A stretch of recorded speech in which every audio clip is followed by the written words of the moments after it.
the other thing was just like how crazy violent it was. Like everything the cat was doing was like, he's like maniacal killer. He's a cat. I mean, like everything he says is almost like threatening to kill. Yeah. Yes. There were his two little henchmen like ride an old woman down the stairs. Down the staircase. But even he's like constantly threatening murder. I'll get you, and I'll look like a bloody accident.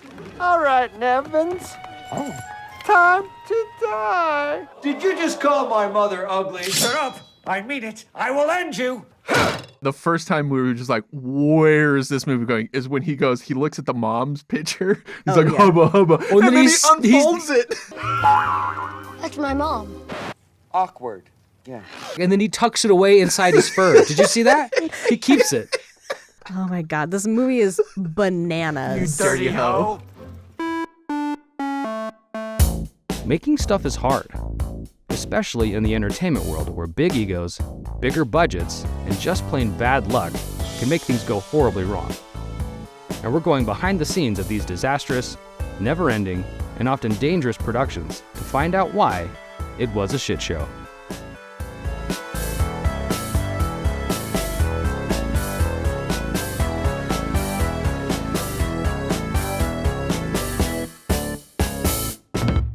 Hello, friends. My name's Ian. I'm joined by Clint. Hello. And Ray. Hello. And It Was a Shit Show. Today, my two co-hosts' homework were two films. Theodore Rex from 1996, a buddy cop film starring Whoopi Goldberg and an anthropomorphic dinosaur. And a dinosaur. I fucking dinosaur. I know, right? Which we'll get to on the next episode. And then the other one I gave them was The Cat in the Hat in 2003, the Dr. Seuss adaptation with Mike Myers. Clint, what did you think the two movies had in common? Or Jenny, what did you think at the time? Well, I was just like, oh, they're both movies that have big production design, main characters that are not human, and so there's a lot of like puppeteering and like props and costumes and special makeup effects and special effects makeup. Yeah, that's kind of so like. I thought it was something to do with that. I just thought. I mean, again, we say it all the time. We're not a movie review show. But I just thought maybe the thing that connected the two of them, they were both garbage. They're both just the worst movies ever. Here's the thing, though, is the one like that I had to watch high. Like seriously. Well, Ian told me he's like, hey, do you want to watch two shitty movies or one shitty movie and one good movie? And I was like, well, I don't care. I don't mind watching shitty movies. Like whatever is going to be more fun to talk about. Let's watch that one. Mm-hmm. And I have to say, like neither of these I considered to be shitty movies. Like, I had a blast. An absolute fucking blast. I mean, yes, like, obviously, objectively, they're not good movies. They're not good. I had so much goddamn fun watching these, though. Both of them. I remember thinking to myself, and I texted the two of you while watching Theodore Rex, and we'll get into this, but I was just like, what is going on? But, like, The Cat in the Hat, like, I know it's not good, but I'm watching it, I'm like, something about this just like is good, and I can't. Yeah, there's a put my level of finger on it. competency that was kind of like, oh, wasn't expecting that. It was unexpected, and I think a lot of it for me had to do with it was Mike Myers, Myers. 100%. Yeah. Yeah. We'll jump into that movie a little bit here. But so I also said as a palate cleanser after watching those two movies, because I went into it thinking that they were just going to be fucking awful and just, you were just watching it passively. Yeah. But I also said to watch the Italian Job remake, also from 2003, because it relates. And so... how does that throw your... I don't know, because like I finished The Cat in the Hat last night, so I didn't have a chance to watch The Italian Job. Mm-hmm. But I've seen it before, right? And so I'm thinking, I don't know, like, does Mark Wahlberg have a cameo in The Cat in the Hat that I don't know about? Like, yeah, I wouldn't know how to square... Marky Mark was in Theodore Rex. Yeah. Unless it was capers, like all the movies have capers, shenanigans. I was just saying, like, they all have problems to solve. I'm like, Yeah. isn't that every movie? Yeah, yeah. Well, so after finishing the MCU videos, the story of Natalie Portman's reluctant involvement in Thor 2, The Dark World, reminded me of a topic I've had on a post-it note since we've started this whole journey. Final guesses? I can't say I already know what it is. Jenny already found out. Contract obligations. Ooh, Contractual almost obligations. exactly. Contractually obligated casting. Oh, hey, all right. As soon as you said Natalie Portman Well with done. Thor and with The Dark World, I'm like, okay, she's probably contractually obligated to do that. I was like, oh, okay. Yeah, exactly. Well done. I'm contractually obligated to be here. Yeah, right exactly, Now, so right? I understand. Meaning movies where actors were forced to star in a movie against their will. Makes you think like entire Empires of the Deep set Everybody was production. Well, now Not that a just lot. makes me wonder, like, what actors they were for these movies. I mean, I could probably guess for Theodore Rex. Yeah. But Well, we'll jump into it. Let's talk contractually obligated casting. You were offered the role of Black Widow, but you had to turn it down because you're so fucking busy that you were doing Gulliver's Travels at that point. No. I actually do want to clean up the story on Gulliver's Travels. I was contracted to do Gulliver's Travels. I didn't want to do Gulliver's Travels. It was a bit of a heartbreaker for me because I take such pride in the decisions that I make, and they mean so much to me, the films that I do. So that was tough. But it irked my heart for it to have happened in the first place. But I ended up I will always try and make the best of any situation, for sure. Clint, do you have anything for Clint's Closet? I have something for Theodore Rex. We'll get to that later. And for the Cat in the Hat, I have, and I didn't bring it because it's tucked, again, it's in all my storage of stuff, but I have a Wayne's World hat. Wait, didn't you bring that once already for something else? My Wayne's World hat? Yeah. I don't think so. I probably talked about it because Lisa and I for Halloween were Wayne and Garth. So it's Yeah. So it's really Lisa's. Okay. It's really Yeah. Lisa's Wayne's World hat. Okay. But yeah, I mean Was Lisa Garth? I was Garth. Oh, okay. Yeah, Lisa was Wayne. I was Garth. Yeah. Nice.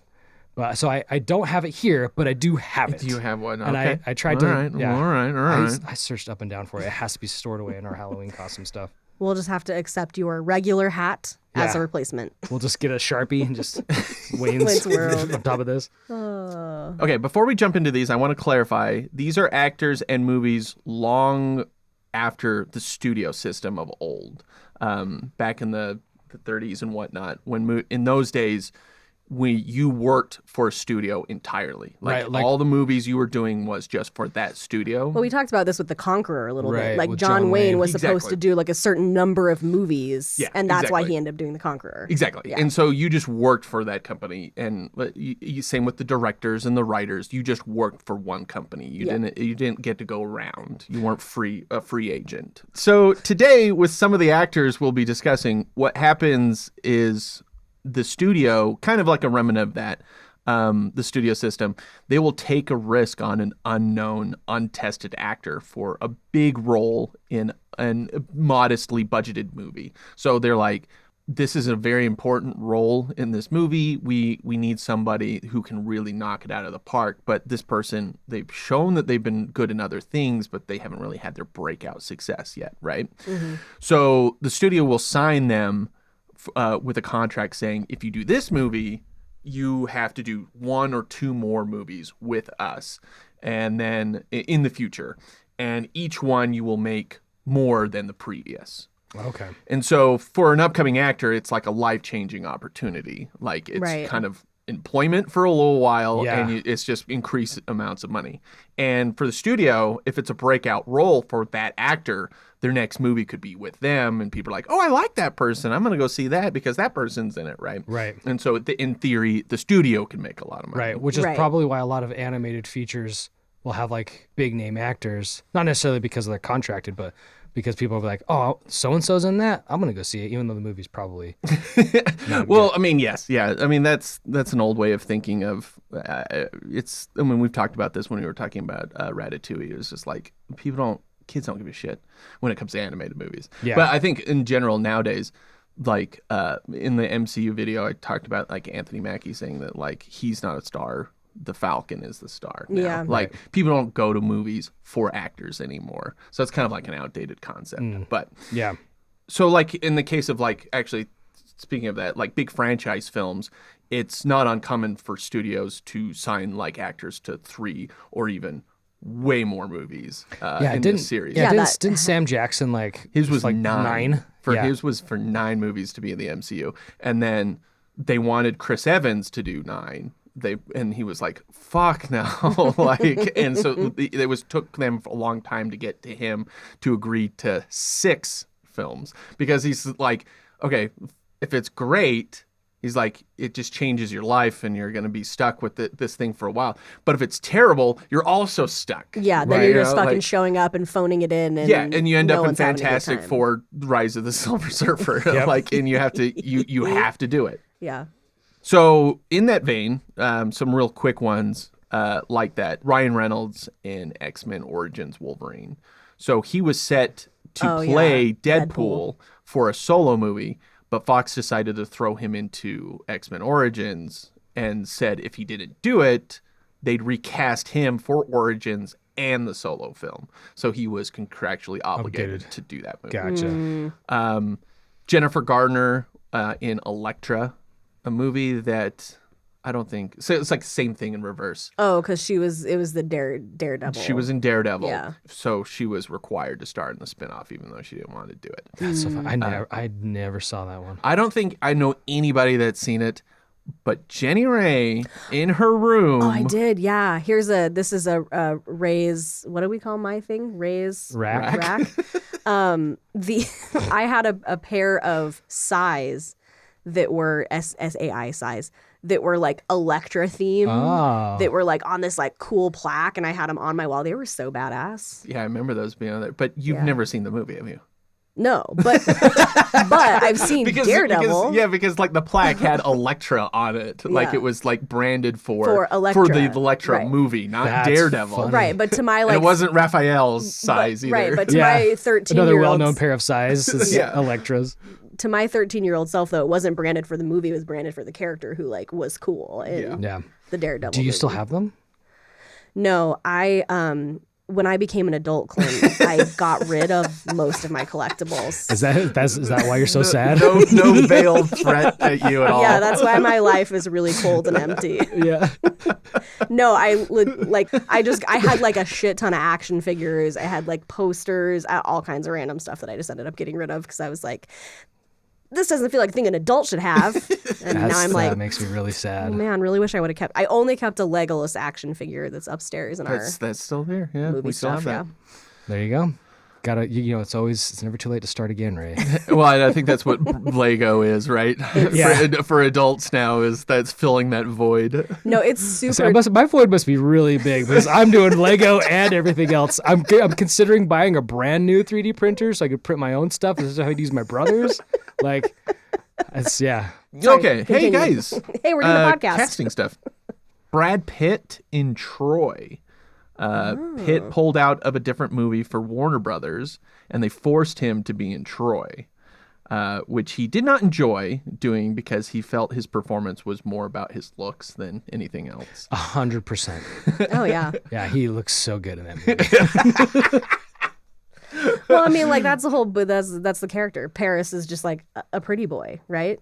Everyone else did all the fighting. He was Paris, right? Oh, Achilles. he was Achilles. Oh shit, never mind. That Just was kidding. Scratch that. Orlando Bloom, your favorite. He's also a pretty boy. That's why the only thing that she has left is that Legolas. That's you're exactly correct. That's 100% true. Where's your Achilles statue? No, I think Brad Pitt is kind of like he was the same boat as Chris Pine in that they were cursed to be way too good looking Oh, yeah. for people who wanted to be like character actors. Yeah. Yeah. But then they both like transitioned okay because Chris Yeah, Pine's like done all kinds of weird Yeah, shit. he's always doing weird fun stuff. And like Brad Pitt is great in Bullet Train. That's a super fun like. Yeah, I role mean for he's him. great in lots of things, right? yeah. But it's just one of those things where you're like, oh, you're a heartthrob. You need to be these types of characters, Right. right? Yeah, Ugh, must be really hard I know, right? to be that good looking. It is, Ray. Thank you for. Did you just look at me? Yeah. But okay, going back to Marvel here, This one I found very interesting. Emily Blunt in Gulliver's Travels from 2010. That was with Jack Black. Right. I don't know if anybody else who's actually seen this movie. Nope. Blunt was originally cast as Black Widow for Iron Man 2, which I think is perfect casting. I love the idea of Emily Blunt as Black Widow. And I remember hearing that going, exactly from the person from the comics. Like, that's so perfect. However, for starring in her breakout role for Devil Wears Prada, Blunt had a contract with 20th Century Fox that she would do another film for them. After Fox finds out that she was going to play Black Widow, they tell her she needs to drop it and be in Gulliver's Travels. But if not that film, they will make her star in the next picture they wanted for her. Oh. And Blunt didn't want to hold that over her head forever, right? So she decided to get like it. holding her hostage, basically. Yeah, exactly, right? Like knowing in the back of her mind that no matter what, she's going to have to do something for Fox. Yeah, exactly. And it could be total shitty, Yeah. like Gulliver's Travels. So she's like, let's just get it over with. Yeah. Exactly. Okay. And so she decided to get it over with as soon as possible. And she called that like heartbreaking that she had to give that up. Oh. And to this day, I still think Scarlett Johansson was a bad casting for Black Widow. Even though that she's, as much as she is in the culture as Black Widow, Scarlett Johansson, love her. Think she's a fantastic actress, but she has that like girl next door kind of look, and Emily Blunt has a super assassin look. Yeah. Right. And that's why they were the characters. She and Anne Hathaway were the characters they were in Devil Wears Prada, because Anne Hathaway is girl next door, and Emily Blunt is like super polished badass. Yeah, you take her in Devil Wears Prada and make her a spy. Yeah. Like, that's Black Widow. Like, it's so good. And so I've always just felt like that was kind of miscasting. Yeah. But I think she's doing okay for herself, though. She's Mary Poppins. No. Jungle Cruise. Was that also, were those also contractually obligated? Emily, are you okay? Blink twice if you need us to save you from whatever fucking Fox contracts you've gotten yourself into. Well, now it's Disney. Now Disney, like, if you want to be Mary Poppins, you got to be in the Jungle Cruise with The Rock. She's like, fuck. Why do I keep doing this to myself? I wanted that movie to be so much better than it was. I mean, it's such a fun ride. It's so goofy and stupid. I love that ride so much. And then they're like, let's sprinkle in some Pirates of the Caribbean supernatural elements into it. Everyone's gonna love it. No, we don't. We don't love it. But you paid to see it anyway. I did, yeah. And that's all they care about. That's very It's true. all just in service of filling the void. Yeah, the void is so big. But are we right about that, though? Was that also a contractual thing? I have no idea. Okay. I'm assuming like some of that stuff is. I mean, Yeah. you get in a lot of those times, like it's getting into the good graces of a studio, right? So you can get bigger, higher paying roles with the studio. So Being an actor sounds exhausting. It sounds really hard. okay, so those quick ones. Now to the more juicy stuff. Okay, Edward Norton in The Italian Job. Norton's breakout film was Primal Fear, made by Paramount, who signed him to appear in 2 more films for the studio. And for the second one, he would get $75,000. And then the third movie, you get $125,000. So that's kind of like, again, for an actor, that's kind of life-changing. Right. Like But- when you're first starting out, that's a big deal. Exactly, right? So, but Norton, like, after he did that movie, like, skyrockets, right? And as time goes on, like, he's just becoming this really big known actor. And he's about to sign on to do Fight Club.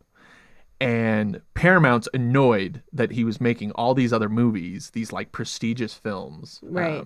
Without making it with Paramount. But Paramount's really annoyed that he hasn't fulfilled his contract. So Paramount tells Fox, who's making Fight Club, remember this is 99, they'll sue them if Norton signs on to do the movie. And Fox doesn't want to deal with this. They're like, my whatever. Says we won't cast him just to avoid a lawsuit. Like this is not that important.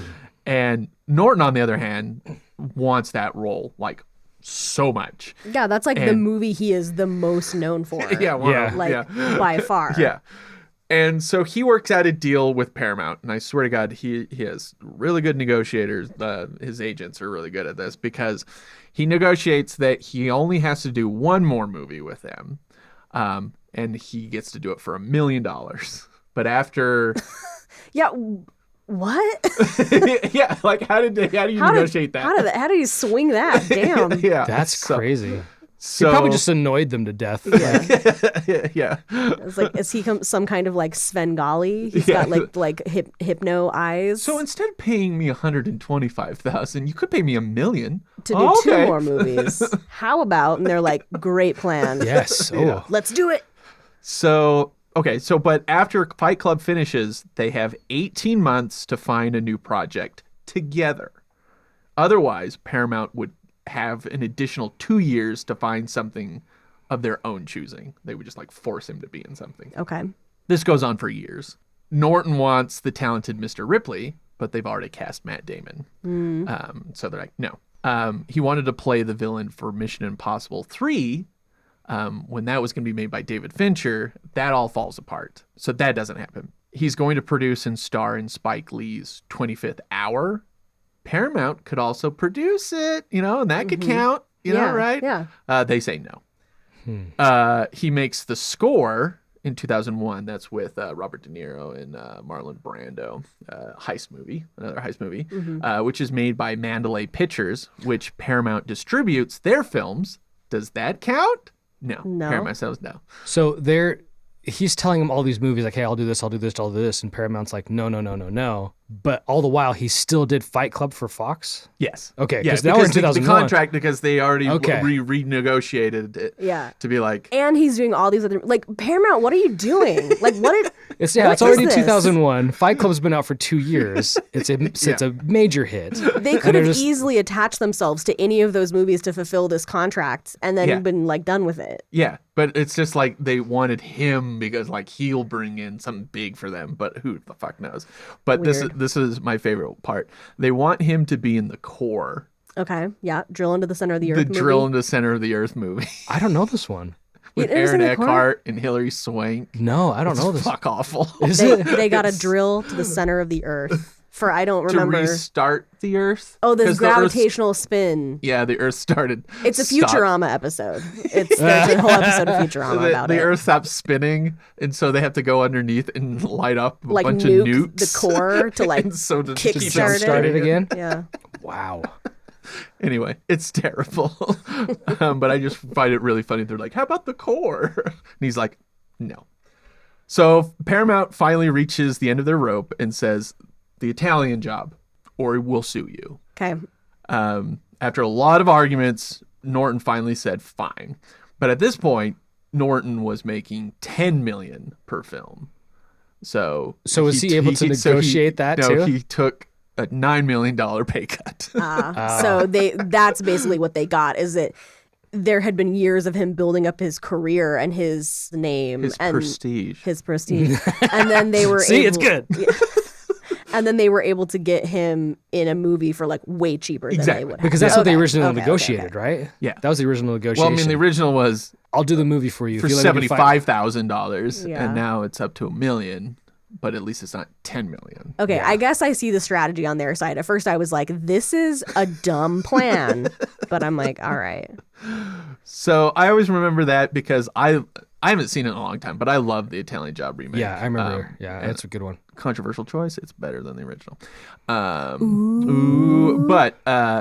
one of the things I always thought was like, I think Norton's really good in that movie. He's a good bad guy. I remember him being a good bad guy, yeah. Yeah. So I've always wondered, like, if he was like a piece of shit, because Norton is known for being very, very controlling in the projects that he's in. Yeah. But I was wondering if like he just hated doing it. But according to Seth Green, Norton was very cool on set. So David Cross in the Alvin and the Chipmunks movies. Oh, right. Have you seen these? As a father? No, because luckily I'm still able to like really kind of control that a little bit. Like, you guys want to watch a good movie? Let's watch some like classic Disney. Yeah. No, my kids haven't they haven't been interested in Alvin and the Chipmunks. Although I think my brother did work on one of them, but we haven't seen it. I haven't seen any of them. I don't think I've seen these either. Being a franchise, Cross signed on for a minimum of 3 films as the villain. Now, if you know anything about David Cross, he's very open and very vocal about the stuff that he does, and he doesn't mince words. And he was always very open about how he signed on to do this movie, because a bunch of his fans were like, why'd you sell out to do this? And he was just like, I did it for the money. Like, and he was like, I wanted this. There was this cabin near like a lake in the woods. And he was like, I just really wanted that cabin. And so guess what? This movie allowed me to get that. That's your cabin money. So I love it when people like sit out there arguing like, oh, what a sellout. He used to be cool, but he's a sellout. I was like, you would do the same. yeah, exactly. For the amount of absolutely money would do that the they're same. giving you. Yeah. Yes. I 100% would. That makes me a sellout, fine. But I would do that too. If you offer me enough money, I have zero integrity. Integrity just gone. They just drove a dump truck full of money up to my house. I'm not made of stone. But on the third film, Alvin and the Chipmunks, Chipwrecked. Like shipwrecked, but Yes, with chip. Chipwrecked. Because they're on Yes. a cruise ship. Yes, I see. While the directors and actors were nice, he said the whole thing was awful. Clint, you will be our David Cross. Okay. This last film was literally, without question, the most unpleasant experience I've ever had in my professional life. He said this before the movie came out. That's amazing. But speaking of digital creatures, we've kind of touched on this one once. Bill Murray in the Garfield movie. Garfield, the movie, 2004. Murray was offered the role, and he saw Joel Cohen on the script and barely skimmed it. He was thinking, oh, the Coen brothers, they know what they're doing. It'll be great. No, it's the bad Cohen. Yeah, well, it was Cohen with an H, not Cohen, Coen. Yeah. And he didn't realize that mistake until it was too late. I just like, what's going on in Bill Murray's head, though, that he thinks that the Coen brothers would make a Garfield movie. Right? Like, you've seen their films, right? Yeah, they've never made a single IP. They've never made a single not original movie Yeah. ever in their whole careers. Like, why would they suddenly be like, you know what, Garfield? That's what we're doing. Yeah. We're doing into fucking this. Garfield. It's not like they need the money. Next, Marmaduke. They just, Yeah, they just really hate Mondays. that's how they got the meeting with Murray. Yeah. They just offered him some lasagna. I'll bring Hey, you the lasagna. come have a lasagna lunch. We'll talk about how much we hate Mondays. And while you're here, here's a microphone. Okay, if you could say these lines here. Yeah. He found the movie very difficult because he couldn't improv that much, because Garfield was already shot. Like, they already filmed the movie, and then they had like rough animations, and so you can't have him just go off on a long tirade, because that's not what they already have. Right. And so so he was just trying to, like, they had to put him in a box, and he hated doing that. No, you can't And- put Can Bill we in a can we box. safely assume and just maybe even just say that Bill Murray is not an actor but an improviser? Yeah, that's good. Like, he's not exactly so deep into a role where you're like, oh, what's this character? You're like, that's Bill Murray. Yeah. He's a personality. Yeah. He said he kept swearing, and the producers would just keep getting mad at him. Oh, that's I fucking hate Mondays. They're like, fucking Mondays. press the little thing to go into the sound booth. Bill, we're gonna need you to do that line again. This time just Mondays. We don't need to mention the fucking part. Give me that goddamn lasagna. But as you remember, he's done voice acting before and has loved it, because he kind of does what he wants. Do whatever he wants, yeah. Ray, will you be our Bill Murray about Yes. his experience on Garfield? It was sort of like Fantastic Mr. Fox without the joy or the fun. Oh, maybe he's like, yeah, I did Fantastic Mr. Fox with Wes Anderson, which is like a well-known like kids book. And like, that was super amazing and like very auteurish and creative. And so maybe like the Coen brothers are doing this like cool fucking spin on Garfield. They're taking like a beloved character and they're going to make it like really original. And it's like, no, dude, it's a straight ahead Garfield film. Yeah. Sorry. Maybe they'll make Garfield like really depressed and like he like just drinks himself to into a stupor. Like He's trying to kill John. Yeah. It's Like cats. Yeah, like exactly. Cats, do. Cats are always Yeah. plotting your death. like nah, it's just this weird wacky thing. Well, that's a good transition to what? Obviously, animation. The Cat in the Hat. Cats. There we go. Cat in the Hat with Mike Did you forget Myers. about that? Yeah. Clint? Oh my God, I'm gonna have nightmares of Thing 1 and Thing 2. They're horrifying. They are very terrifying. Absolutely horrifying. Yeah. Yeah. Yes, 100%. So let's start from the beginning on this one. Okay, so Audrey Geisel, who is the widow of Theodore Geisel, a.k.a. Dr. Seuss. Dr. Seuss, gave producer Brian Grazer the rights to only adapt How the Grinch Stole Christmas. That's it. See how this goes.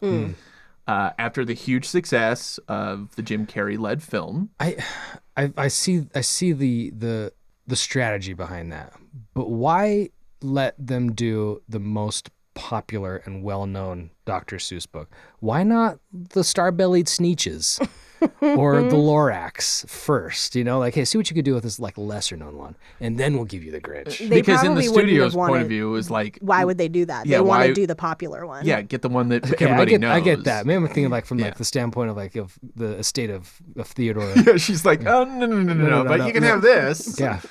Good luck with Hop on Pop. Here,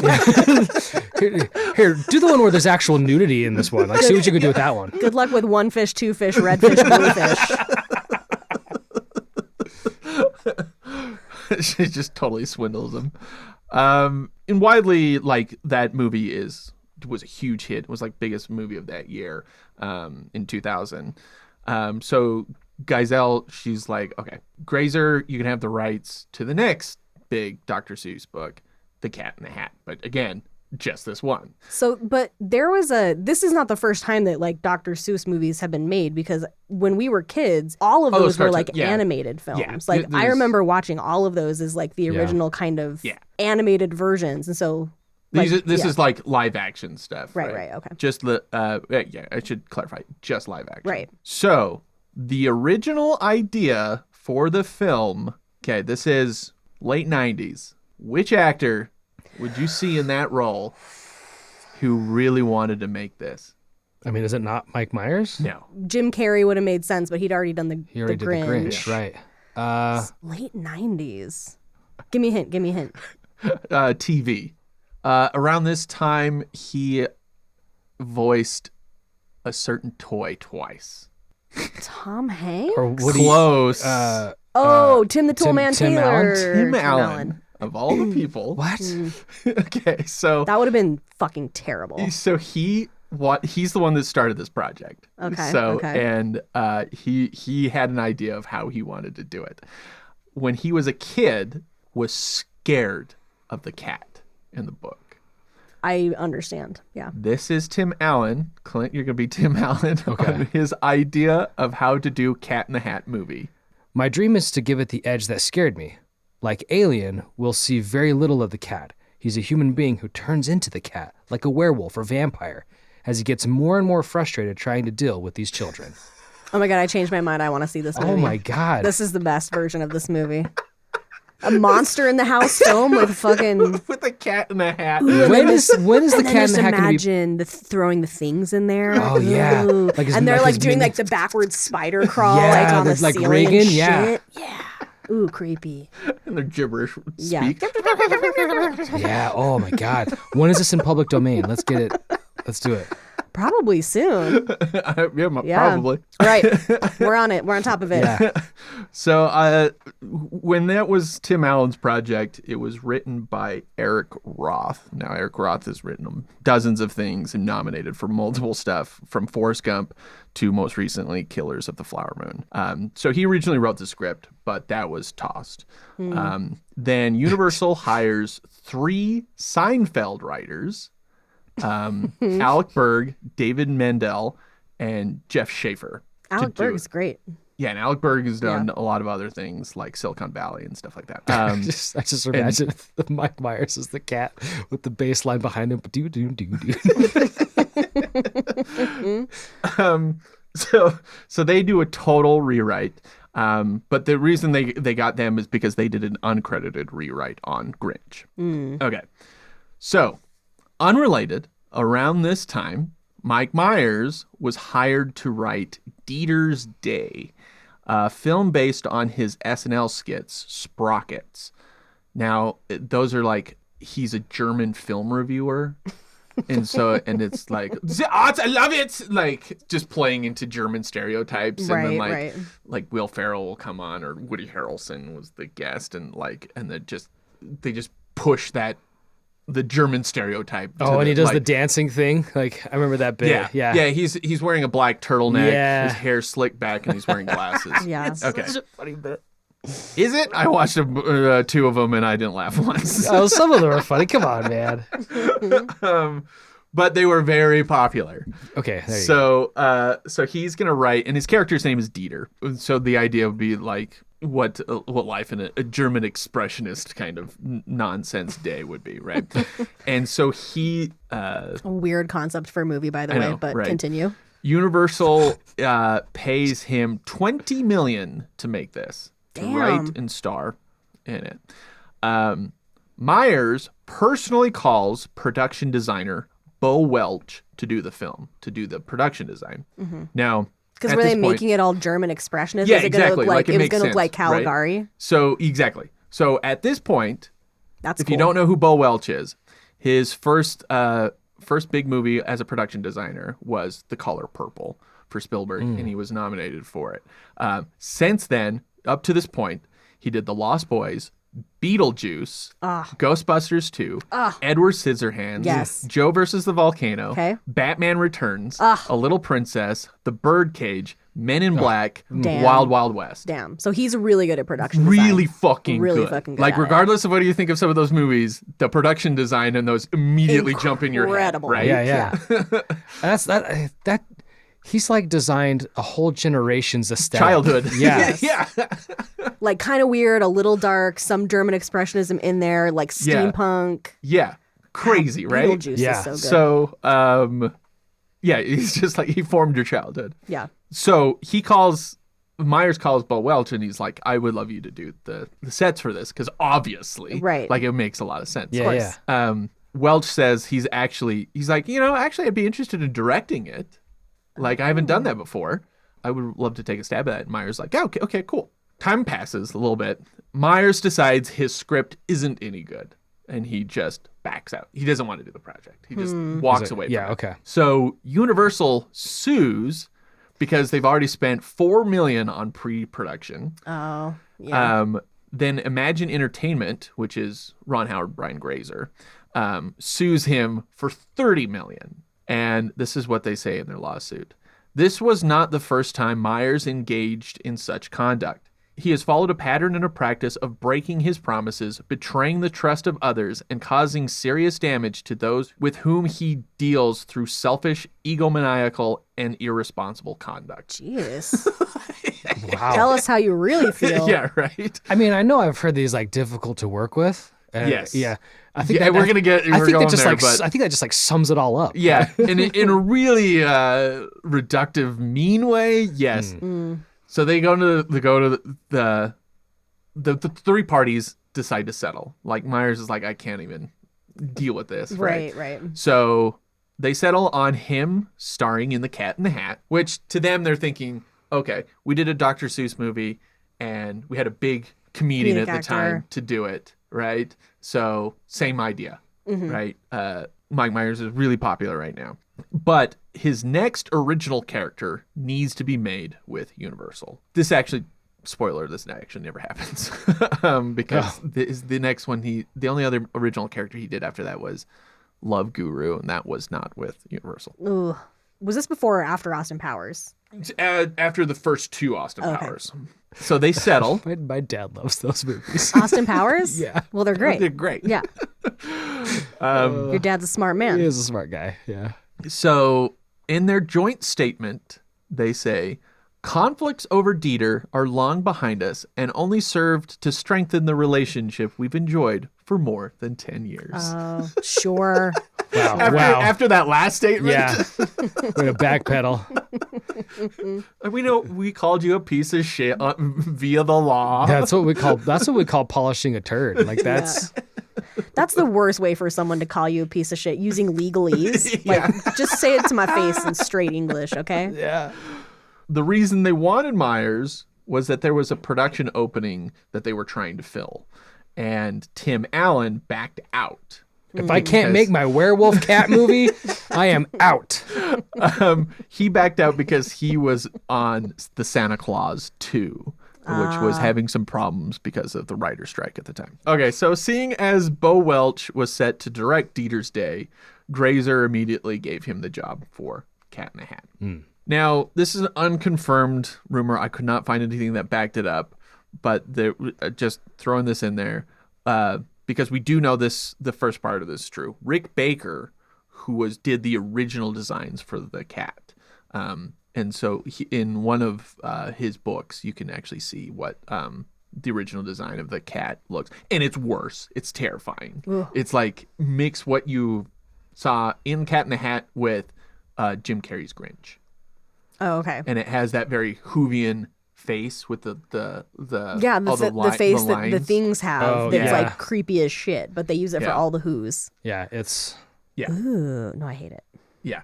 So he did the original stuff, but he left before production began.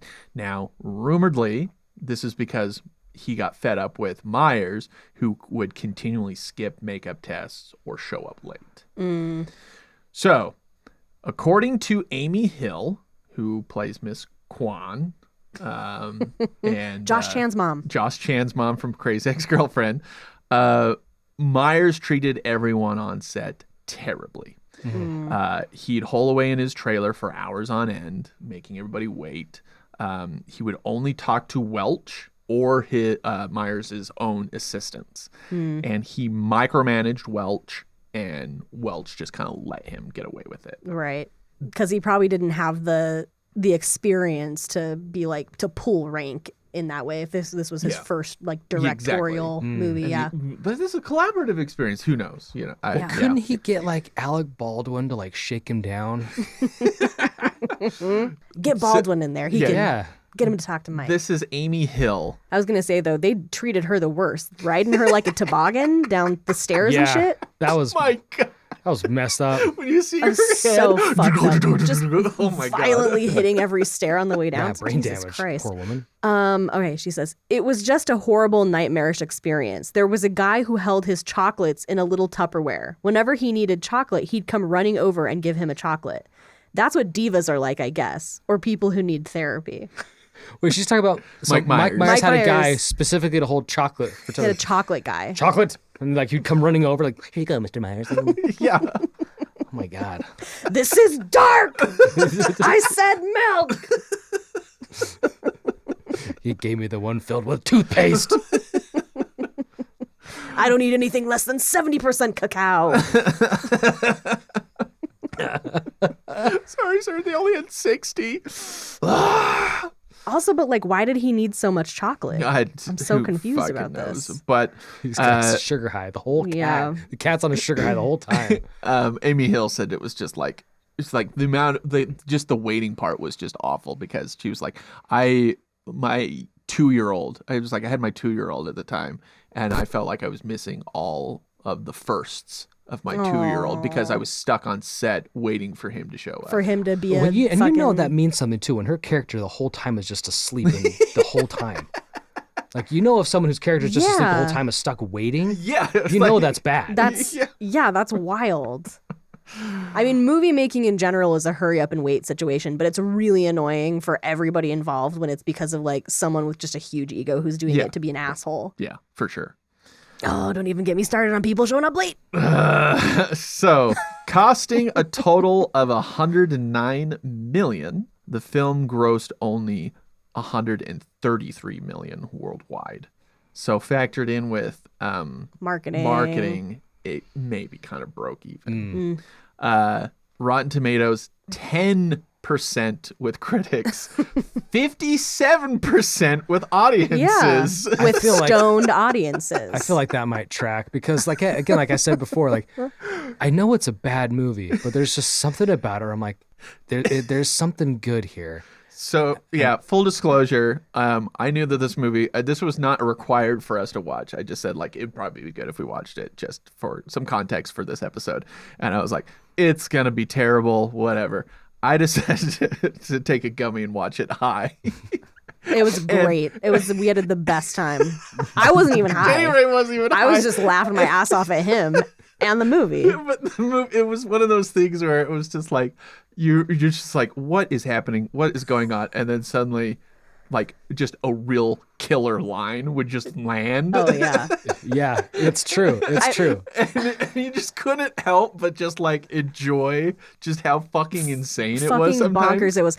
And like the whole movie it makes so much sense that it was Mike Myers, because every bit of that movie with the cat, you know, there is a plot to it, but like he was just doing skits. Like he was He just absolutely doing was. skits. The whole And- infomercial bit. Yeah. Oh my, like And the Rastafarian. it was so meta too. Like I was like, we were talking about it later and I was like, this is a children's movie where there is a joke where he does like an infomercial style kind of cooking show and then swears, and then it's like a live on air thing where they have to like cut away, and then it cuts to him and he's having a discussion about suing the children for like, because he was injured on like, it was this whole meta spiral. And then he like realizes the quote audience is back and is like, oh, anyway, back to the movie. And I'm like, what? Who is that joke for? Who is that entire 5-minute series of events for?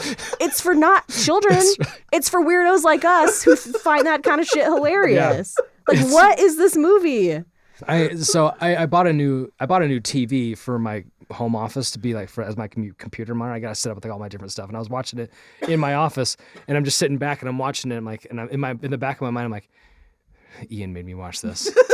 but then yeah, something like that'll happen where I'm just like, Okay, that was a good line. and then I'm shocked at myself. Like, did I just laugh at that?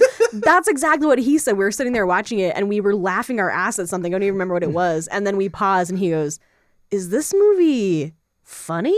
Like we were both like, I That's what think you it texted me, is. yeah. I know. And I texted you immediately because I'm like, I think it might be. I think it might be funny. There's just like, you just, after a while, you just kind of have to like surrender to. Yeah. Just like, it's just really weird at the start. And then once he gets into it, and then that initial terrifying, like, oh my God, he's terrifying looking. After you get over that a little bit, then you're And just you get like, past the like really shitty musical number then. yeah. And then it's just like, for some reason, the movie just starts clicking. And just it's still bad. It's not a great movie by any means, but there are just so much fun happening in there. Like even like Alec Baldwin was having a blast. Oh yeah. And so you really enjoyed that. But this movie is not a friendly movie for single moms. Like this is a woman trying to raise 2 fucking kids on her own. Like cut her some slack, Yeah. Humberflube. That's the boss's name, if for anyone who's curious. Mr. Humberflube. The other thing was just like how crazy violent it was, like hidden violence. Oh, yeah. Like everything the cat was doing was like, he's like a maniacal killer. He's a I mean, cat, like yeah. Everything he says is almost like threatening to kill. Yeah. Yes. There He were had his 2 so little many henchmen like ride an old woman down down the stairs. down the staircase. But even he's like constantly threatening murder. Yeah, Yeah. the whole live audience thing. Wait a minute, did you say anything? Anything. Anything? Yes, anything. Anything. Anything. Anything. I'll get you, and I'll look like a bloody accident. He's yelling at himself, Yeah. and then when he has the hoe and he jumps over the fence and he's like, "Time to die." Time to die. I laughed so hard. Oh my God, this movie is You bananas. dirty hoe. You dirty hoe. Fucking I saw that. bananas. I'm like, oh my God. Now parents from 2003 are going to have to explain, whatever the movie came out, are going to have to explain to their kids. Well, like, why was that funny, Mom? Well, it's because it's a dirty hoe. I can see that, but why is that funny? Well, that's what I'm saying. This is like not a, like it is and is not a movie for kids because there's Yeah. so much veiled, weird, sexual Oh, and yeah. and The- violent humor in there. Now that I It's think like- about it, the first time we were just like, where is this movie going? Is when he looks at the mom's picture. He's like, yeah. hubba, hubba. Oh, and then he he's- unfolds it. Yeah, and then, like then a he, Playboy penthouse, cover. yeah. and then after he's like, oh, awkward, he puts it back, and then he tucks it away inside his fur. Did you see that? He keeps it. It's What is this movie? It's so fucked up. I remember that. I think that was like the moment. It was like, holy shit, where is this movie going? And then like the humor throughout. Well, then like, then part his where he's hat like, got a boner. Yeah, did you see his hat? I was gonna say his hat. Yeah. Like his hat, like goes from limp From dick like to from flaccid to top hat. straight. Yeah.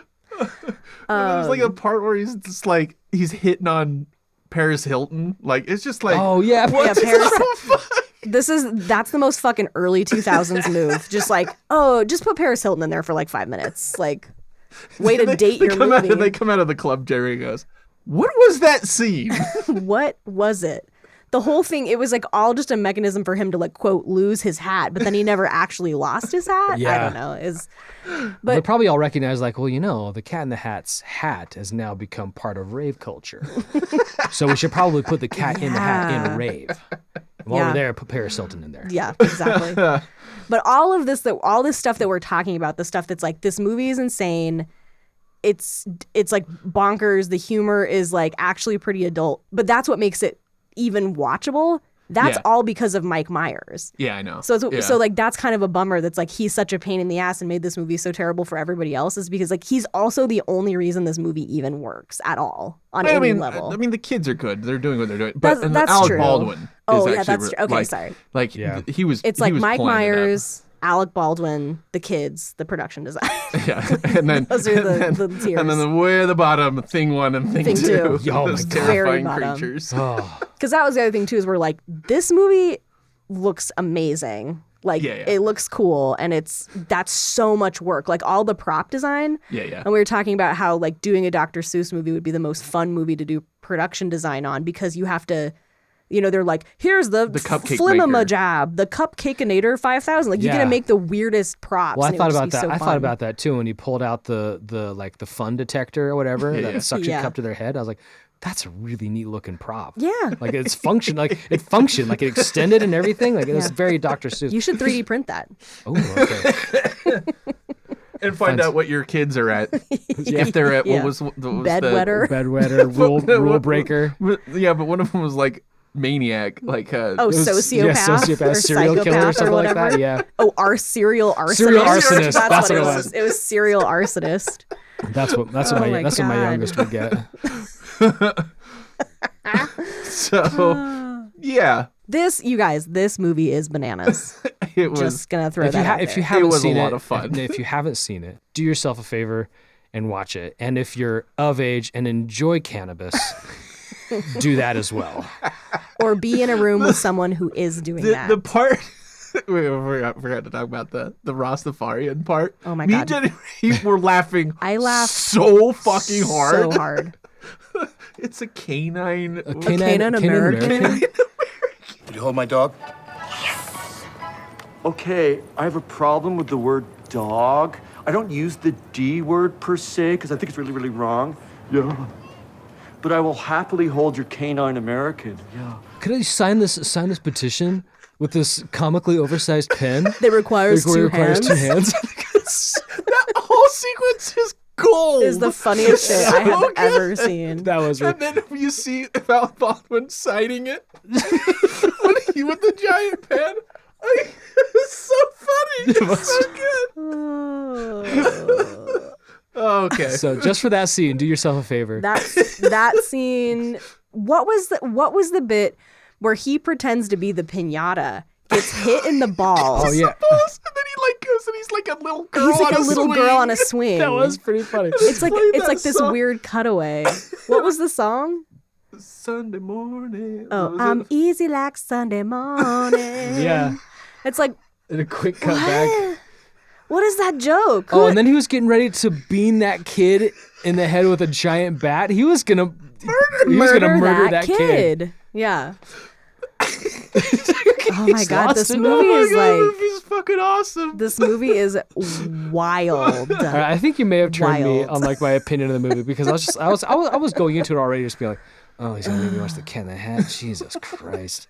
And then after I watched it, I was like, okay. And again, there's something good about it, but you're like turning me into like part of that 50% on Rotten Tomato for audience score. It's just so weird. It just eventually just wins you over. Yeah. Because and then there are just some lines that are just like, bam, that was a great line. That was great. A lot of like stuff that the kids were saying was actually pretty good. Okay, so Bo Welch never directed a movie again. Aww. He did a few episodes of Netflix's series of unfortunate events. Again, Also had cool ass production pretty design. cool ass production design.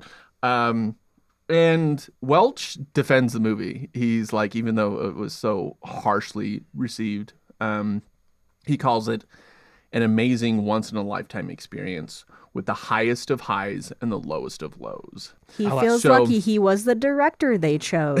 Yeah. I did it! I soused it up. You're welcome. I soused it.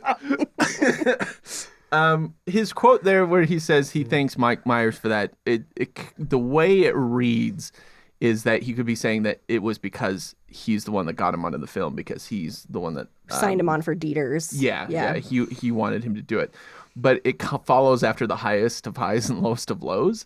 So I wonder if it kind of is saying is like, I think Mike Myers for that, for those highs and those lows. And those lows. Yeah. So I don't know if that's the intention, but via the interview, that's what it kind of seemed like. I don't know. Take it how you will. He sounds like a cool dude. He sounds like a good guy. Yeah. They did talk about he was like the hoe joke in that interview, and they were talking about how like me and Myers thought it was too funny, like, and so we left it in, even though we got a lot of backlash for it. That's funny. Just wants to do what he wants. Audrey Geisel was appalled by the film, and she never liked the casting of Myers and refused to give Hollywood the rights to adapt any further books into live action. So that's why we've never I seen. haven't seen anything But what else. about Lorax? Oh, that was fully animated. fully Yeah, animated. Lorax, Okay. and then they did the other Grinch with Benedict Cumberbatch. Oh, yeah. All of those are terrible. Yeah. All of those don't get it. The Lorax was so. You had Danny DeVito as the Lorax. Wow, perfect. Perfect You got casting. it. Okay, now litter your movie with product placement. You fucking moron. You guys missed the whole message. Yeah, That's like the funny thing too, is that Danny DeVito would have been good in live action as well Oh my God. as the Lorax. Hysterical. they should make that Hysterical. now. Yes, he could still do it. Yes, 100%. Pay the troll toll, baby. So that would be 100%. That would still work great, and he would be terrifying looking. A humanoid Lorax. Yeah, you Seuss it up like they did for the Grinch and put Yeah. Danny DeVito there with a giant ass mustache. Yep. It would be amazing. Yeah, Give him I'm all give for him that, the Frank actually. Reynolds glasses that make his eyes look all buggy from Always Sunny. Yeah, Baby, you it's got just, a Lorax. It's just Frank the Lorax Reynolds. Okay. Moving on from the Cat in the Hat. Worth it though, right? I mean, I would never thought in a million years I would have said yes. I don't know. I guess it was worth it just for me personally, from that experience of watching the movie with you that was like so goddamn funny, and I laughed so hard my face hurt. Yeah, Jenny, That after alone. the Rastafarian thing, Jerry we just had a I- pause, and Jerry was like, My face. I couldn't breathe. My face hurt so bad. So for that moment alone, which I know I realize is very personal to me, but I was like, worth it. I don't know. Like my daughter had seen it. I didn't know that. Without you? Without me. And I was like, she came into my office. She's like, what are you watching? I'm like, oh, I'm watching The Cat in the Hat for the podcast. And she goes, oh, I've seen this movie. I'm like, when have you seen this movie? And I think she said like one night she was like sick or something like that. Or she saw it like at a friend's house. And I was like, what'd you think? She's like, oh, it's terrible. And then she just walked out of the room. Everyone's a critic. Did she ask you to explain the dirty hoe joke to her? No, I don't think she even remembered. It probably just went over her head. That's the thing, is it's like this movie is not really for kids. Like, of Yeah. course kids are gonna be Well, like, no, and my kids not astute good. too. Like Lisa and I will like make a joke or something, and like the number 69 will come up, and we'll just laugh and high five. And she'll be like, "Why is that funny? Why'd you high five?" I'm like, we'll tell you when you're "It's older. because the 6 and a 9 are the same if you flip them." Like, it just had Yeah. just had like just Kid like- logic. Yeah, she's like, "Oh, okay." She's like walked Yeah. away. You guys are so lame. Yeah. Oh. They think numbers are cool. It's just math. Okay. Bruce Willis in 3 movies for Disney. Willis was producing and starring in a film called Broadway Brawler. You guys remember this one? Not even a little bit. It was a hockey movie. It was kind of like in the vein of like Jerry Maguire kind of thing. It never finished. I was like, just spoiler that alert, the movie never came out. That combination of words you just said made no sense I know, to like me. Broadway Brawler. That just sounds like Like you keep trying to explain it, and it's just getting more confusing. What the fuck you're talking about? Broadway Brawler sounds like a movie about a musical theater fan who fights other people for their tickets. Yeah, right? Yeah. Not a hockey. I'd watch that movie. I would too. Yeah. Right? Okay, as the filming got going, Willis grew. Now, again, a person we know that is an absolute terror behind the scenes, Bruce Willis, absolute diva.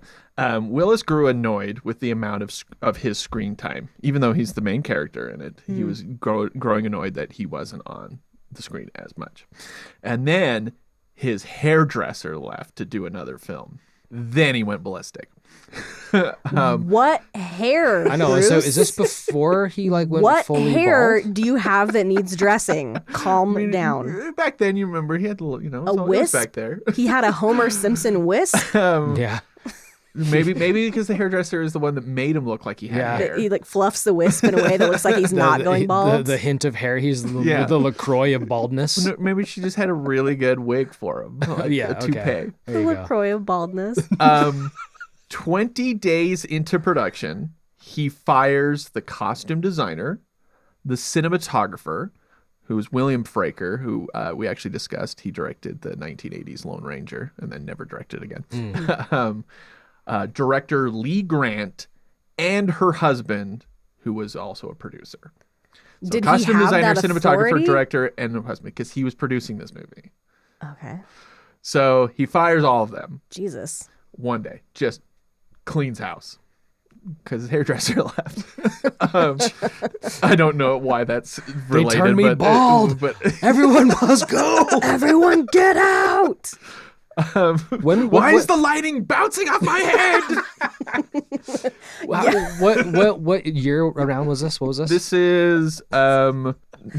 The makeup artist didn't have any powder on hand to cover Yeah. the baldness. This See, is it's around just, it all 97. Entire spiraled. budget just went skyrocketed. What'd you say? This is around 96, 97. Okay.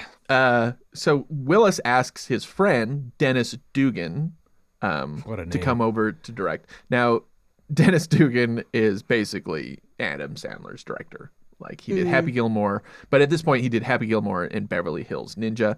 But since then, everything that's come to Netflix with Adam Sandler in it is this guy. The grown-up movies and okay. all that. So he's a friend of Willis, and he's like, "Can you come over and take over as director?" He shows up for one day before the production company decides to shut the whole thing down. They're Jeez. like, "You're clearly like out of control, Willis." Yeah. Right. And they've already spent $17 million on the movie. Wow. So Disney, who was distributing it, pays off the production company the $17 million. Just goes, "Here, you can have that. You've already spent it, so here you can have your money back." And then threatens to sue Willis to get that money back. They're like, "Listen, we just took care of this problem for you. Jeez. You're gonna be in 3 movies for us." Oh, wow. Damn. And Willis works out a deal to star in 3 movies produced by Disney, and he would only be paid $3 million rather than his usual $20 million. The 3 films, Per or total? per. Okay. I know, it's like, yeah. I would kill to have $3 million, Bruce Willis. Yeah. The 3 movies are Armageddon in 1998, The Sixth Sense in 1999, and Disney's The Kid in 2000. Well, 2 of those didn't turn out too bad for him. No, Yeah. they did not. So what are you complaining about, Bruce? Yeah, right. So I've always thought that was very strange because I remember seeing the trailers for Disney's The Kid and being like, why the hell is Bruce Willis the action star in this movie? Yeah. Weirdly enough. So that movie is about him meeting his younger self. Right. Younger self, played by Spencer Breslin, who was also The kid. in the Cat Yeah, in the yeah. Hat. Weird connection. Full circle. But yeah, those movies, especially Armageddon, made $553 million worldwide. Sixth Sense, $672 million worldwide. And is like a cult classic, Yeah, a Sixth phenomenon. Sense is like still talked about and parodied exactly. about Oh, like, yeah. to this day. Yeah. So yeah, not that big of a deal. Yeah. Willis only had bad things to say about Armageddon and working with Michael Bay. This is Bruce Willis on working with Michael Bay. Few people will work with him now, and I know I will never work with him again. It was a great crew, but a screaming director does not make for a pleasant set experience. But look, we were all big boys, and we all got through it. I hate the end of that quote because it's like, And you girls. couldn't get through the Broadway brawler, you Yeah. little weenie. Yeah. Well, they brought his hairdresser back for Armageddon, Yeah. so he, He said, I'll be in a space helmet the whole time so you can't see like, my hair. Okay, I'm in. done. Well, it's the same as hairdresser for Steven Tyler, right? Because he did the music for that. I don't know. I Yes. just think Steven Tyler's he's got a lot of long hair. That, I would argue, is one of those examples of like this whole forcing someone to do a movie worked out phenomenally well Right. for Disney. Like they got almost over $1 billion off of that deal. So sometimes it works, I guess. Yeah. Okay, last one, which I think is my favorite. Keanu Reeves in The Watcher from 2000. Reeves plays a serial killer taunting a detective played by James Spader. Directed by Joe Charbonic, who was friends with Reeves and a roadie for Reeves' band, Dogstar. Charbonic sounds like a Pokemon name. I choose you, Charbonic. Charbonic, go! And It's a fire type and metal type. Yeah, absolutely. Reeves chose him to carry his stuff for him. So he was trying to make his directorial debut with a low budget movie about musicians on the road doing something he knows, right? However, the production company that was going to make that were like, okay, this isn't working, but we have this other project that's kind of coming up, and it's The Watcher, but it's a budget of $25 million. So first time movie, Right. Like, that's a big jump, right? Well, like So- first time director who came from like a roadie background. Yeah, exactly. I guess he knows a lot about gear, which maybe you need to know to be a Yeah, director. sound, maybe. Like, so Reeves didn't want to do the movie, but did it as a favor for Charbonic, and Reeves only wanted to be paid on scale, which means he would, via the Actors Guild, he'd be paid just the bare minimum. What any other actor would be paid on that set, regardless, even if they had one line, he just wanted to be paid on scale.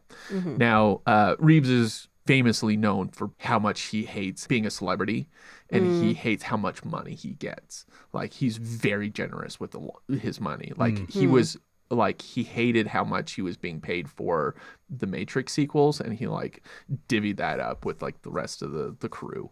Aw. Like he was just like known for that kind of stuff. That's cool. Nice guy. So he didn't want to do the movie, but he kind of did it as a favor. Reeves thought this role was more of a cameo, but because they signed him, they expanded his role to a co-lead.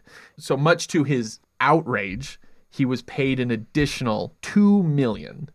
Because his part went up. Yeah. And because he was Keanu Reeves. So he Right. kind And of he just did The Matrix. He more or less kind of wanted to have like a Buffalo Bill style cameo. If he's, I'm just related to like a serial killer. Yeah. He's not in a lot of the movie, right? Yeah, exactly. Right. But okay, but then it's like, oh, Keanu Reeves, The Matrix. Oh, Yeah, and let's, so like, oh, we got to have him more. Yeah, exactly. Okay. Because he's big and upcoming, right? He's just like, no, that's not And- what I wanted. And so now he's making more than James Spader, and this just infuriated him.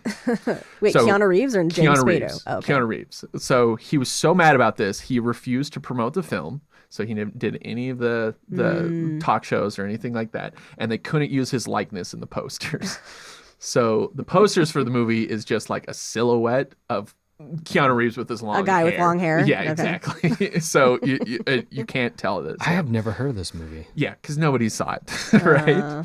But so a year passes. Keanu Reeves explains why he actually had to do the movie. Ray, you are Keanu Reeves. You're gonna be our Keanu Reeves. Yeah.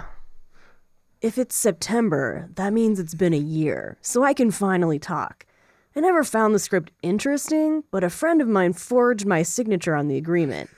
I couldn't prove he did, and I didn't want to get sued, so I had no other choice but to do the film. Oh my God.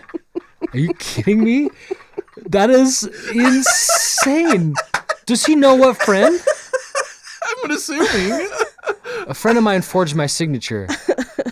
Or did you just do it when you were like stoned, Keanu? Come on. Well, first of all, Ray, amazing Keanu Reeves Thank you. impression, by the way. It was Jachoknik or whatever. It was his Pokemon. Charbonic. Charbonic's forges his signature I thought on the there. same thing, but through that interview, he does clarify the two differences.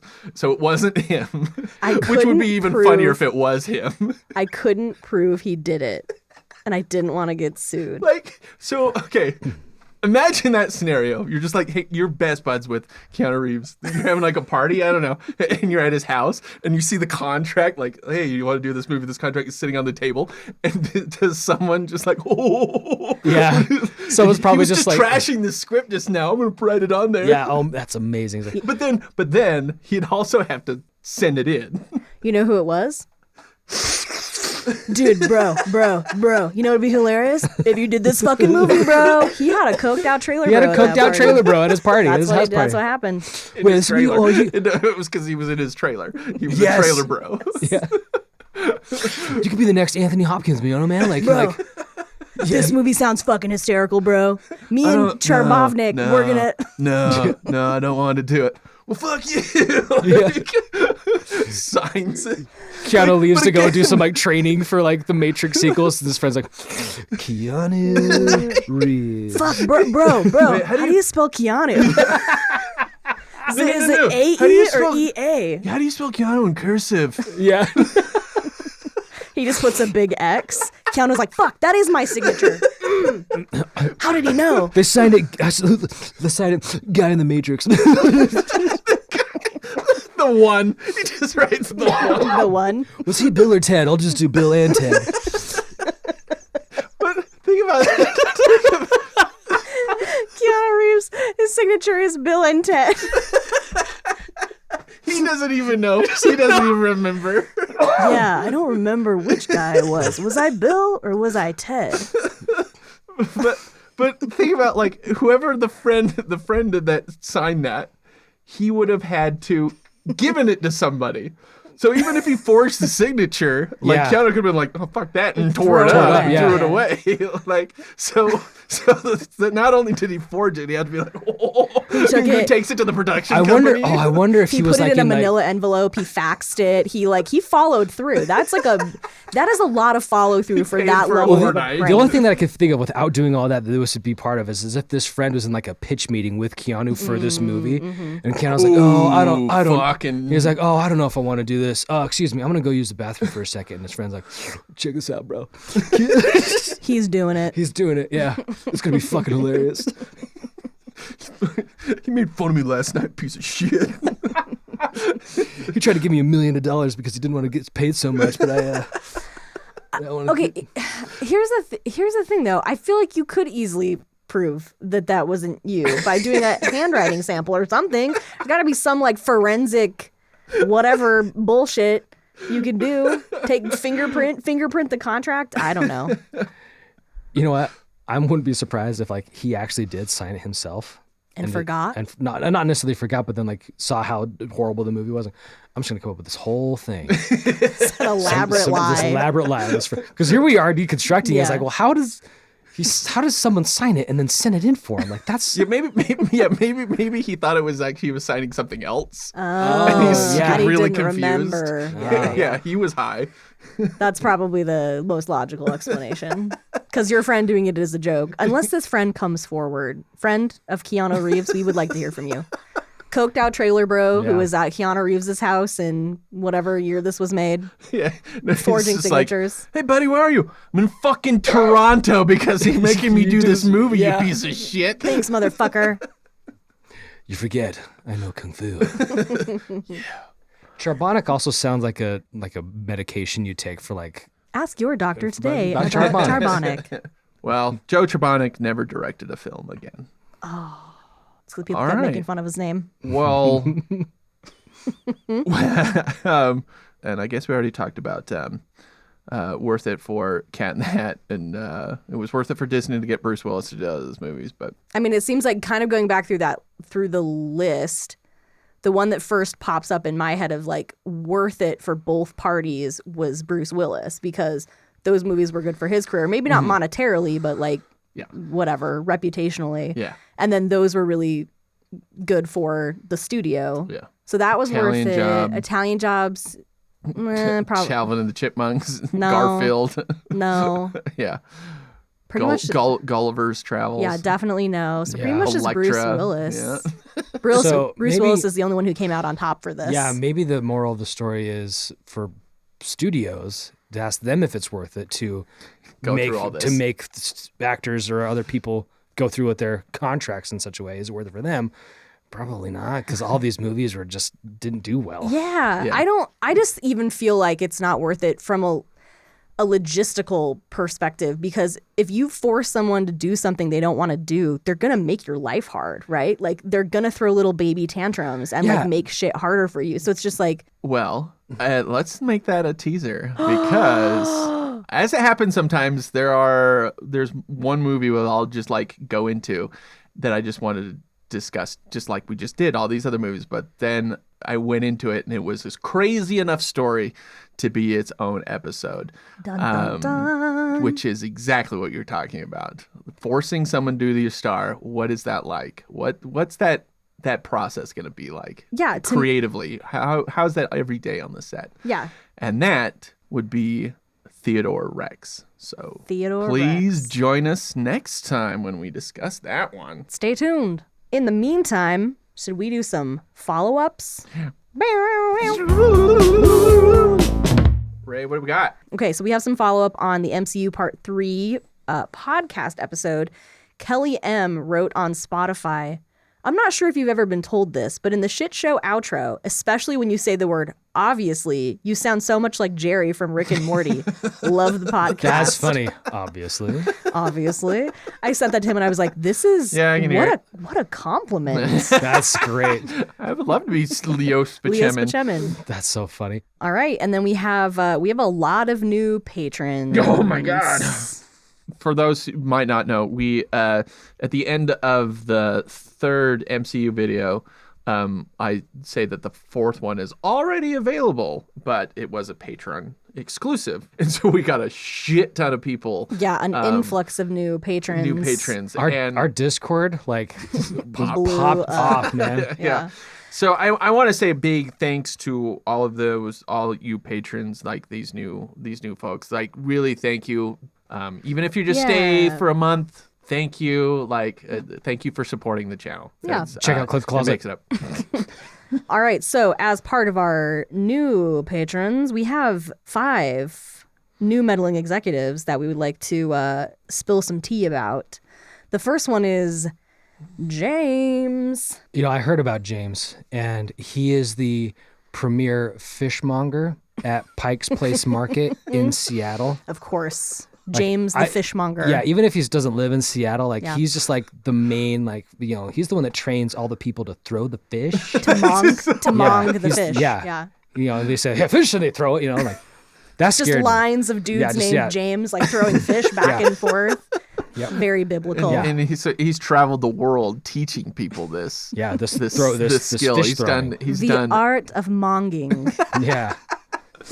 Yeah. Now it's important that your whole line, everybody's named James, or this is not Yeah, going to this will will not. No. Yeah, because as you yell, like, hook, James, hook, James, hook, James, hook. Yeah, like you just throw it Yeah, down. it's because monging is very precise, and so if you don't have brain space to learn a new person's name, right? You Exactly. it's like no, It's focused We're all on named the James. fish. They're fish focused. Yes. Yeah. Now we're getting some of those fish. What fish? The carp cash. Carp cash. Yeah. Get some of that carp cash. Thanks, James. You could at least take the money to the bank and get us like old fresher bills because Salmon scratch. Yes. Salmon scratch. Sorry, it just popped into my brain. I had to say it. I just wish the dollar bills didn't smell as bad as they That's do. that's Yeah, true. it's very It's a fishy. fishy business. All right, and then we also had Alan S. join us as a meddling executive. Alan was actually the prop master on Cat in the Hat. Yeah. Oh my The god! best job ever. Yeah, when they were repoing Alec Baldwin's stuff and they were picking up that TV, I was like, God damn, that TV is That TV cool. That's so slaps. cool. Yeah, so all thanks to Alan Alan. S. So yeah, Fuck He's yeah. and fun fact, if you email him, he'll come over and redesign your whole house in Seuss style. It's really it's hot right now, super hot. Like mid-century modern is out, Seuss is in. Yeah. Seuss up your house, everybody. Yeah, very Seussian. You got a spruce Seuss. Yeah, and you need to be like limbered up before you have a house like that because you just get thrown around like a rag doll. Yep. It's It's kind of part of it. It's the experience. Yeah. Yeah. His communication style is a little bit, strange though. He does only speak in rhyme all the time. Yeah. As you would expect, right? I'm sorry. Are we going to dinner or not? He's a method production designer who's only speaks in Seuss. So Do you want this room blue? Why, yes, I do. Like you have to get in on it. yes.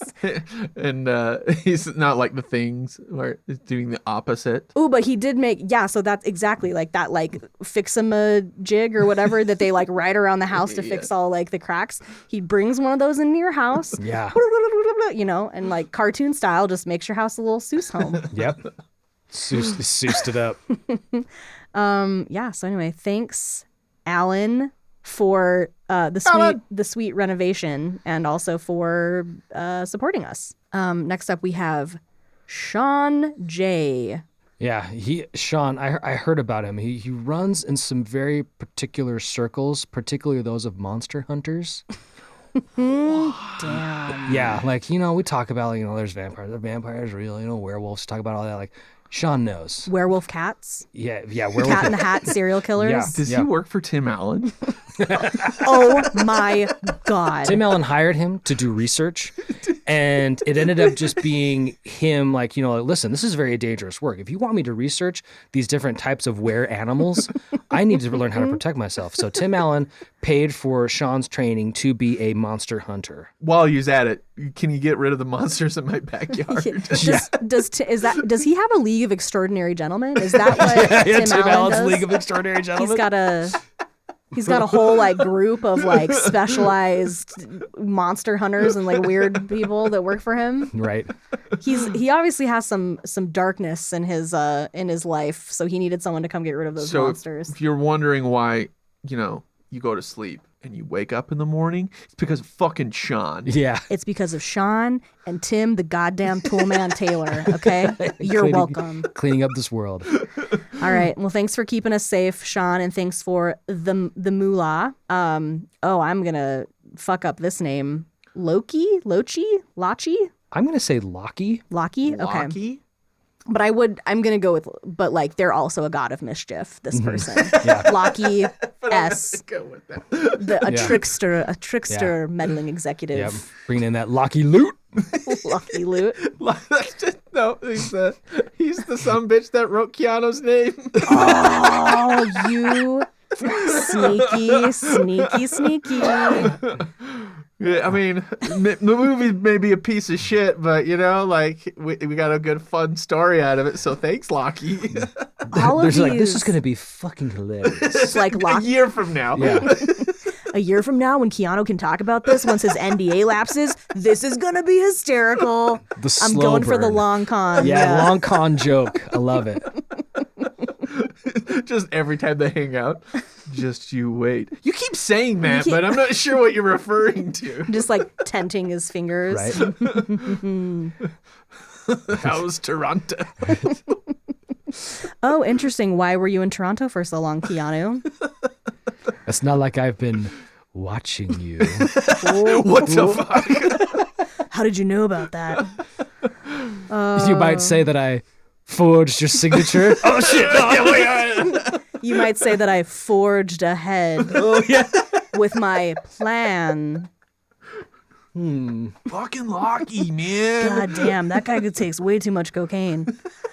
Thank you, Locky. Allegedly. Yes. I mean, all of our meddling executives are just cocaine-addled maniacs. And we love them for it. That's why they fund us. Exactly. We can't afford legitimate people. Just You know what'd be great? Hey, you guys, we should just totally support this Patreon. Oh yeah. 10 months from now. What is this on my bill? What is this $10 per month charge to shit show? I've been 3 months sober and I downloaded Rocket Money. What is this? People, it's part of the 12 step. The 13th step becomes download Rocket Money. When did I get all these subscriptions? All right. Well, thank you, Lockie, for being one of our meddling execs. All right. And then our friend Will is back, baby. Will went from last year. This is legit. Was a method director for us. Okay. Yes. And then was supporting us for several months and then dropped out entirely. Came back as a test audience and then just today or within the last 24 hours upgraded to a meddling executive. Is that that's above method director? That's the top. So he went from, just having he was promoted, he was just a usual stable method director, and then he just got blackballed and he was just gone. And then he weaseled his way into a test audience somewhere. Put on a fake mustache. Walked into a screening. Yeah. And then, let me tell you about my ideas for this movie. Yeah. And then some producer was like, this guy. that guy. And then suddenly he became an entire executive. That's quite the career path. Hollywood in a story. short amount of time. Yes. Yes. Cinderella story, riches to rags to even more riches. Riches to rags to riches. Wow, what an inspiration. That sounds like that's an true Hollywood story if I've ever heard one. Well, that's the whole premise of Schitt's Creek, isn't it? Riches to rags to riches? Do they end up in riches? I never they're watched rich the last season. rich in heart. Oh, banana. Yeah. They're rich in friendship. There you go. Yeah, what truly matters. And we thank Will for his. Will is paying us both in actual dollars and also in friendship. Yes. Banana. I love how I didn't know his real name. And I was like, wait, I know who you're talking about. This is his name in our Discord. Yes. All right. That's it. Thanks, as we mentioned, to all of our new patrons, all of our meddling execs. And welcome to the chaos. Welcome. And for everybody who also has just been a long-term patron of ours and been hanging out, Still chatting with love us ya. in Discord, you guys are the best. Absolutely. The cocaine is on its way. Yeah. Okay. We had some shipment problems. You guys. And if You anybody guys are going through it real fast. And if anybody else wants to be a part of that party, you can go to patreon.com/itwasashitshow and join up. And you get to watch the MCU Part 4 video early. Whoop, whoop. I think we were on cocaine for this episode. I did take a hit of my vape before I came in.